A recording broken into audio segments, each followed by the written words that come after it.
Hello everyone, I am doctor Ajay Singh.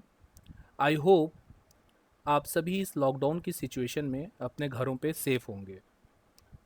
हमें पता है इस लॉकडाउन की कंडीशन में आप सभी की स्टडीज़ अफेक्ट हो रही हैं।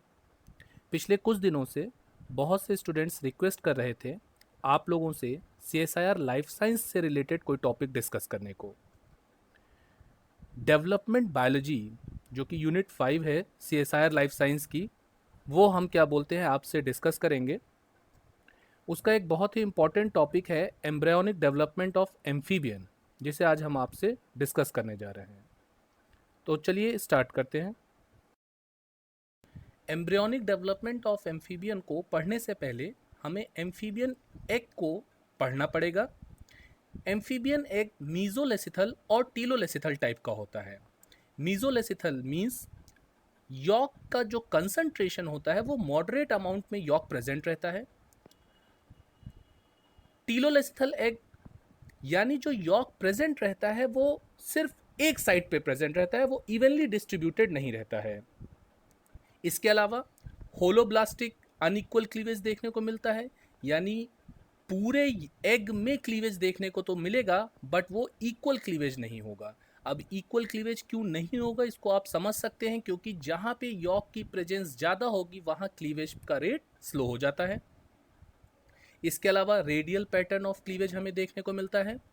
एक बात जो ध्यान में रखने वाली है कि फ्रॉग जो कि हमारा मॉडल ऑर्गेनिज्म है जीनोपस, वहाँ पे भी फर्टिलाइजेशन सेकेंडरी oocyte स्टेज में होता है एग के, और ह्यूमन में भी फर्टिलाइजेशन सेकेंडरी oocyte स्टेज में होता है। बट इंटायर डेवलपमेंट की जो प्रोसेस होती है वो ह्यूमन में इंटरनल होती है जबकि फ्रॉग में एक्सटर्नल होती है। ये आपके सामने अनफर्टिलाइज्ड एग का स्ट्रक्चर बना हुआ है। अनफर्टिलाइज्ड एग में एंटीरियर और पोस्टीरियर एक्सिस डिसाइडेड रहती है। आप देख सकते हो एंटीरियर एक्सिस में एनिमल पोल और पोस्टीरियर एक्सिस पे वेजिटल पोल। एनिमल हेमिस्फीयर में पिगमेंटेड सेल होने की वजह से ये डार्क कलर होता है, जबकि वेजिटल हेमिस्फीयर में यॉक की प्रेजेंस होती है। जब तक स्पर्म की एंट्री नहीं होती है एम्फीबियन का एग रेडियल सिमेट्रिकल होता है, यानी सिर्फ एंटीरियर और पोस्टीरियर एक्सिस। अब ध्यान से देखिएगा, जैसे ही स्पर्म की एंट्री होती है एग में 30 डिग्री कॉर्टिकल रोटेशन होता है। ये 30 डिग्री कॉर्टिकल रोटेशन की वजह से वेजिटल हेमिस्फीयर का साइटोप्लाज्म एनिमल हेमिस्फीयर के साइटोप्लाज्म से इंटरैक्ट करता है और इस तरीके से ग्रे क्रिसेंट का फॉर्मेशन होता है। आप देख सकते हैं स्पर्म एंट्री के जस्ट अपोजिट साइड पे ग्रे क्रिसेंट का फॉर्मेशन हुआ है। ये ग्रे क्रिसेंट एक बहुत ही इंपॉर्टेंट स्ट्रक्चर होता है, क्योंकि आगे की सारी developmental process like gastrulation mesodermal induction इसी ग्रे क्रिसेंट से स्टार्ट होती है।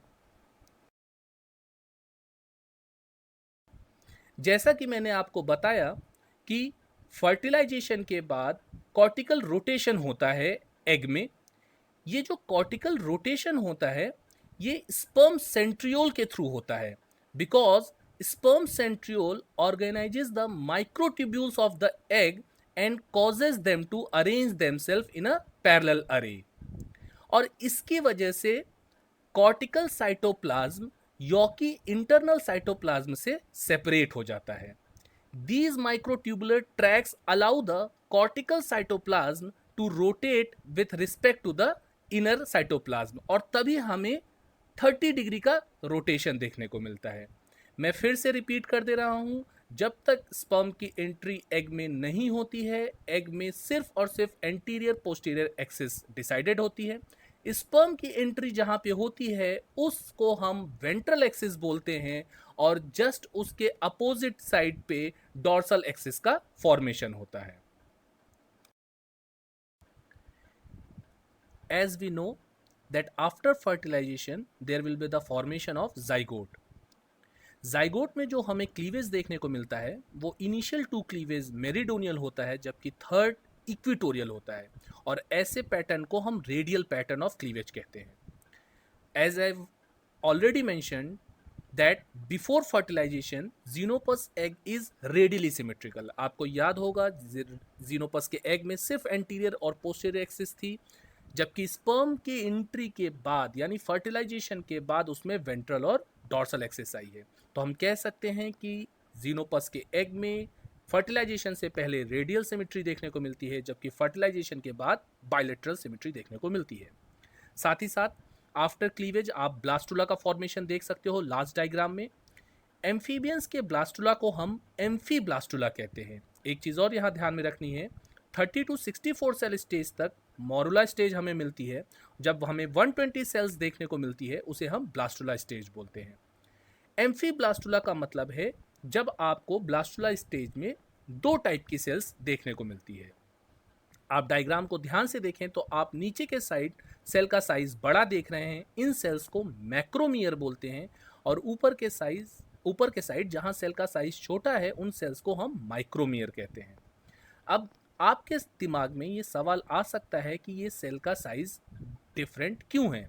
जैसा कि मैंने पिछले स्लाइड्स में आपको बताया था, एम्फीबियंस एग टीलोलेसिथल नेचर के होते हैं। इसका मतलब यॉक एक साइड ज़्यादा प्रेजेंट होता है, और जहाँ पे भी यॉक का कंसंट्रेशन ज़्यादा होगा वहाँ पे क्लीवेज की स्पीड स्लो होती है, क्लीवेज का रेट स्लो होता है, in comparison to those area where yolk is minimum.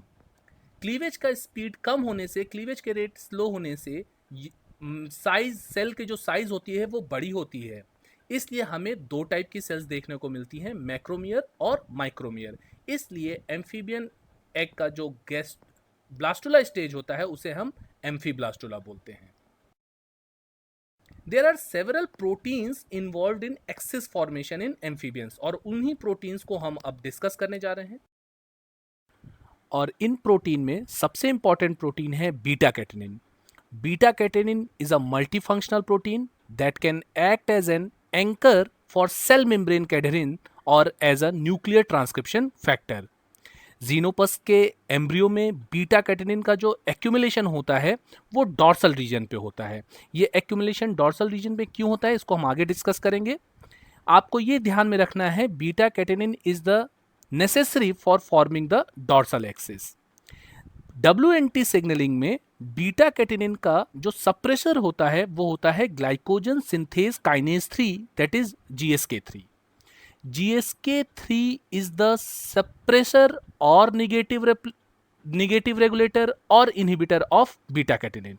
यानी हम ये कह सकते हैं एग में, एम्फीबियन के एग में जहां कहीं पे भी आपको GSK3 की प्रेजेंस दिखेगी वहां पे बीटा कैटेनिन स्टेबलाइज नहीं कर पाएगा। इसके साथ ही साथ एक और प्रोटीन होती है that is dishevelled, and dishevelled protein is the normal suppressor of GSK3 in the WNT signalling pathway. जैसा कि मैंने अभी तक आपको बताया, बीटा कैटेनिन को सप्रेस करता है GSK3, but dishevelled is the suppressor of GSK3। इस तरीके से हम कह सकते हैं एग में जहां कहीं पे भी डिशेवल्ड की प्रेजेंस होगी वहां पे बीटा कैटेनिन स्टेबलाइज कर जाएगा। लेकिन आपको एक चीज ध्यान में रखना है, बिफोर फर्टिलाइजेशन डिशेवल्ड की जो प्रेजेंस होती है वो पोस्टीरियर एक्सिस पे होती है एग में, लेकिन फर्टिलाइजेशन होते ही आपको पता है कॉर्टिकल रोटेशन होता है 30 डिग्री का, और डिशेवल्ड जो अभी तक पोस्टीरियर एक्सिस पे था वो मूव कर जाता है डॉर्सल साइड पे, और जहां कहीं पे भी डिशेवल्ड मूव करेगा बीटा कैटेनिन वहीं स्टेबलाइज करेगी। इसको हम लोग डायग्राम से भी समझ। नेक्स्ट डायग्राम पे अगर आप ध्यान दीजिए, मॉडल दिया हुआ है जिसमें फर्स्ट डायग्राम में आप देख रहे हो जब तक स्पर्म की एंट्री नहीं हुई है डिशेवल्ड की जो प्रेजेंस है वो पोस्टीरियर एक्सिस पे है, लेकिन स्पर्म की एंट्री होते ही कॉर्टिकल रोटेशन देखने को मिला, और कॉर्टिकल रोटेशन से बीटा कैटेनिन मूव कर गया डॉर्सल साइड पे, सॉरी डिशेवल्ड मूव कर गया डॉर्सल साइड पे। और जैसा कि मैंने अभी आपको बताया, जहां पे डिशेवल्ड मूव करेगा वहीं पे बीटा कैटेनिन स्टेबलाइज करेगी, और आप देख सकते हो इस तरीके से डॉर्सल साइड पे डिशेवल्ड ने GSK3 को इनहिबिट कर दिया, जिसकी वजह से बीटा कैटेनिन स्टेबलाइज कर गई। आप लास्ट डायग्राम में देख सकते हो डॉर्सल साइड पे beta catenin are present in the nuclei, while on the ventral side beta catenin are absent in the nuclei। इस तरीके से हम कह सकते हैं बीटा कैटेनिन का जो कंसंट्रेशन ग्रेडियंट है वो डॉर्सल टू वेंट्रल एस्टेब्लिश हो जाता है।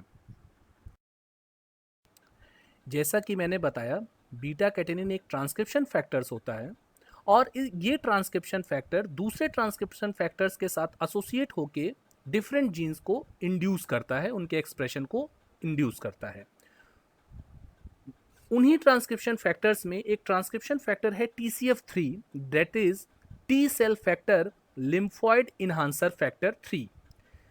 बीटा कैटेनिन इस TCF3 के साथ इंटरैक्ट करके बहुत से जीन के एक्सप्रेशन को इंड्यूस करता है और उन जीन्स में जो दो सबसे इंपॉर्टेंट जीन हैं उनका नाम है साइमोइस and twin.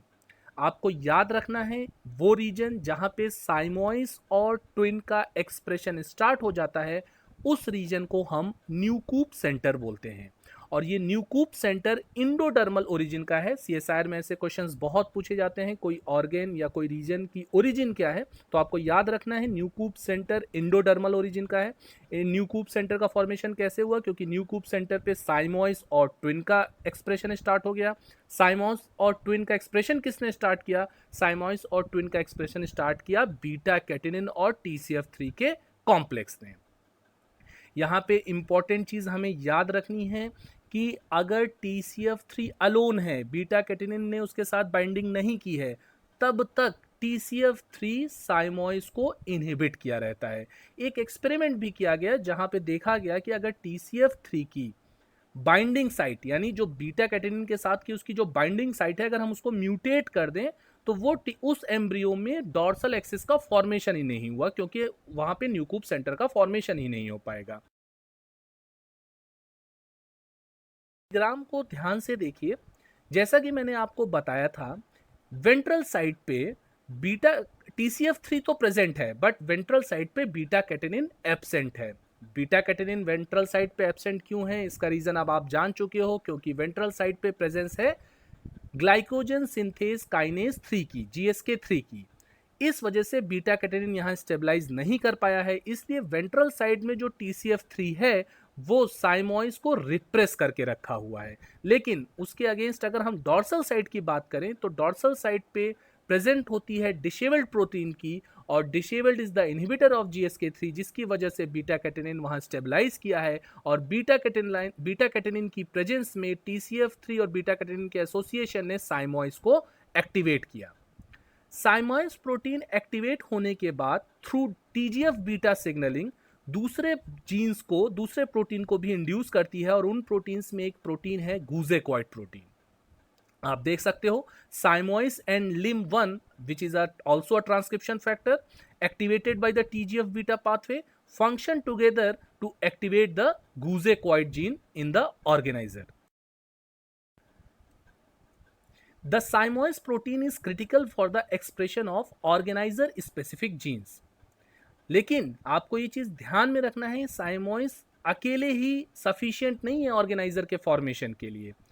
साइमोइस in the presence of nodal protein, ये नोडल रिलेटेड प्रोटीन होते हैं, जीनोपस के nodal related protein XNR1, XNR2 and XNR4। फिर से मैं रिपीट कर रहा हूं, Siamois in the presence of XNR1, XNR2 and XNR4 induce करते हैं एक्सप्रेशन ऑफ गूजेकॉइड, XLIM1 और X0। मैं पूरी प्रोसेस को फिर से एक्सप्लेन कर रहा हूं। सबसे पहले आपने देखा डॉर्सल साइड पे बीटा कैटेनिन और TCF का एसोसिएशन हुआ। इस TCF3 और बीटा कैटेनिन के एसोसिएशन ने फॉर्मेशन किया, इंड्यूस किया साइमोइस और ट्विन प्रोटीन को, जिसकी वजह से न्यूकूप सेंटर का फॉर्मेशन हुआ। अब साइमोइस नोडल प्रोटीन जो कि हैं XNR1, XNR2 और XNR4 के प्रेजेंस में इंड्यूस करते हैं expression of gouzecoid, XLIM1, X0. Cells in a region where the expression of all these 5 occurred referred as Spearman organizer.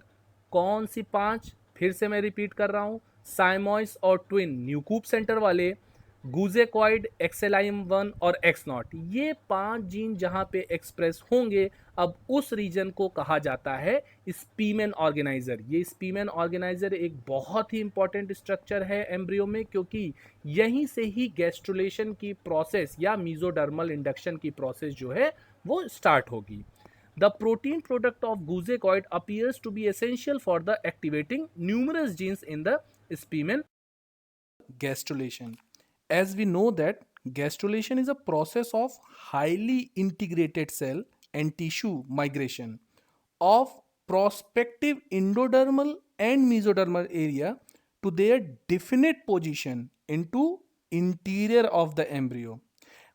Or we can also say that it is also morphogenetic movement that leads to the triploblastic embryo.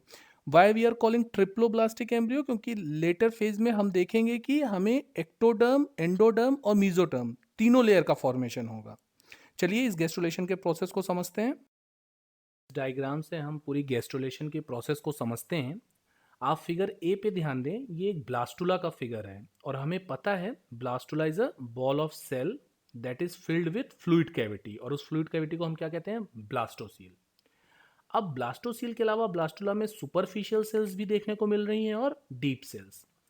Eight the beginning of gastrulation, अब हम अगर figure B की तरफ जाएं, जैसे ही gastrulation start होता है, ये जो डीप सेल्स हैं, ये deep cells marginal endodermal cells की डीप सेल्स हैं, ये एम्ब्रियो के अंदर मूवमेंट स्टार्ट करती हैं और ये अपना स्ट्रक्चर चेंज कर देती हैं.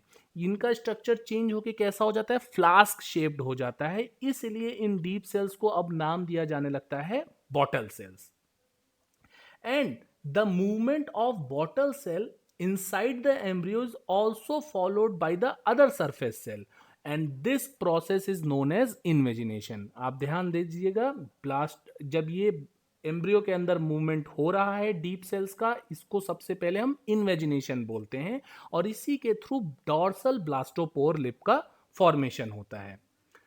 Apart from that, movement of cell from a blastopore lip over which sheet of cell continue to move inside, and this process is known as involution. इस ब्लास्टोपोर लिप के थ्रू अब जब sheet of sales का movement होता है, अब इसको हम नाम देते हैं इन्वोल्यूशन. पहली प्रोसेस थी invagination, second process involution. At the same time ectoderm move around the surface and this process is now called as epiboly. आप डायग्राम सी और डायग्राम डी पे ध्यान दोगे अगर, तो आपको दिखेगा कि एनिमल पोल का जो मूवमेंट है वो दिखाई दे रहा है एरो से. एनिमल पोल का मूवमेंट होने का मतलब है कि एक्टोडर्म का मूवमेंट हो रहा है और इस प्रोसेस को एपिबोली कहते हैं. यहीं पे मैं आपको बताना चाहता हूं, जब सेल का movement outside of the embryo होता है तो उसे एपिबोली कहते हैं, और जब सेल का मूवमेंट इनसाइड द एम्ब्रियो होता है उसे हम इम्बोली कहते हैं. तो अब आप समझ सकते हो, इन्वेजिनेशन और इन्वोल्यूशन वो दोनों प्रोसेस थी इम्बोली की, और जो ये एक्टोडर्म का मूवमेंट हो रहा है ये है एपिबोली. इसी के साथ अगर आप ध्यान दें, जैसे ही गैस्ट्रुलेशन का प्रोसेस स्टार्ट हुआ था, इन्वेजिनेशन के बाद आर्केंटेरॉन का फॉर्मेशन हुआ था. आप देख सकते हो डायग्राम सी में एक कैविटी का फॉर्मेशन हो रहा है, दैट इज आर्केंटेरॉन. और ये धीरे धीरे आर्केंटेरॉन कैविटी बढ़ने लगती है, इनलार्ज करती है और ब्लास्टोसील श्रिंक होता जाता है, ब्लास्टोसील छोटी होती जाती है. आर्केंटेरॉन के बारे में मैं आपको बताना चाहता हूं. Archenteron is the primitive gut and it is completely surrounded by the endodermal tissue. ये आर्केंटेरॉन के सराउंड होती है एंडोडर्मल टिश्यू से. Endoderm at the roof cavity originated from the outside of the embryo. ये पॉइंट भी important है, आपको पता होना चाहिए. दिख रहा है यहां पे, the cavity is continuous with the outside where the blastopore which eventually become the anus. आपको यहां मैं बता दूं, ब्लास्टोपोर पहले एनस का फॉर्मेशन करेगा या माउथ का फॉर्मेशन करेगा, इस बेसिस पे दो क्लासिफिकेशन है एनिमल्स के, और उन्हें कहा जाता है ड्यूटेरोस्टोम या प्रोटोस्टोम. अगर ब्लास्टोपोर पहले एनस का फॉर्मेशन करता है, उन एनिमल्स को हम ड्यूटेरोस्टोम कहते हैं, और यही ब्लास्टोपोर अगर पहले माउथ का फॉर्मेशन करता है तो उन एनिमल्स को हम प्रोटोस्टोम्स कहते हैं. चूंकि इस डायग्राम में हम देख रहे हैं कि ब्लास्टोपोर आगे चल के एनस का फॉर्मेशन करेगा, तो इसलिए amphibians are the deuterostomes. Okay, आगे चलते हैं. As the ectoderm extend around the embryo, another set of bottle cells from these cells migrate into the embryo and surface cell again follow them creating the ventral lip of the blastopore. अब आप diagram सी को भी देख सकते हैं, D और diagram ई को भी देख सकते हैं कि दूसरी बॉटल सेल्स का भी फॉर्मेशन हो रहा है और ये इनका भी movement inside the embryo start हो जाएगा और ये बॉटल सेल फॉर्मेशन करते हैं वेंट्रल लिप का। By the end of gastrulation, last diagram पे अगर हम ध्यान दें तो हम देख सकते हैं कि एक्टोडर्म सराउंड द एम्ब्रियो। आपको ब्लू कलर में एक्टोडर्म दिखाई दे रही है जिसने पूरे एम्ब्रियो को सराउंड किया हुआ है। एंडोडर्म लाइज इनसाइड, आपको येलो कलर की जो सेल्स दिखाई दे रही हैं वो एंडोडर्म है, वो इनसाइड है एम्ब्रियो के। And the mesoderm lies between these two. Gastrulation की प्रोसेस के बाद हमें फुली डेवलप्ड गैस्ट्रुला देखने को मिलता है। इस फुली डेवलप्ड गैस्ट्रुला को हम 3 लेयर्ड एम्ब्रियो भी बोल सकते हैं, जहाँ पे outer layer ectoderm, middle layer mesoderm और इनर लेयर एंडोडर्म है। Ectoderm differentiate to form skin, sense organ and nervous tissue. Endoderm differentiate to form digestive and respiratory tracts, while skeleton, circulatory system, muscles, excretory system and most of the reproductive systems are mesodermal in origin। ये बहुत ही important question रहता है CSIR का, different organs किस origin के रहते हैं, ऐसे क्वेश्चन प्रीवियस ईयर में बहुत ज़्यादा बार पूछे गए।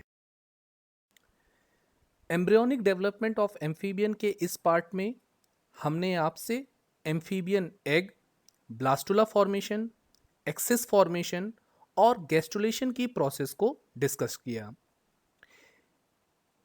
एम्ब्रियोनिक डेवलपमेंट ऑफ एम्फीबियन के नेक्स्ट पार्ट में मैं आप लोगों से डिस्कस करूंगा ectodermal and mesodermal induction and differentiation, function of organiser और एक बहुत ही important topic that is autonomous and conditional behaviour of the cells during different stages of embryonic development. I hope this video will be helpful for understanding the embryonic development of amphibians. If you find it informative, then like, comment your response, share with your colleagues, and do not forget to subscribe the channel. Thank you.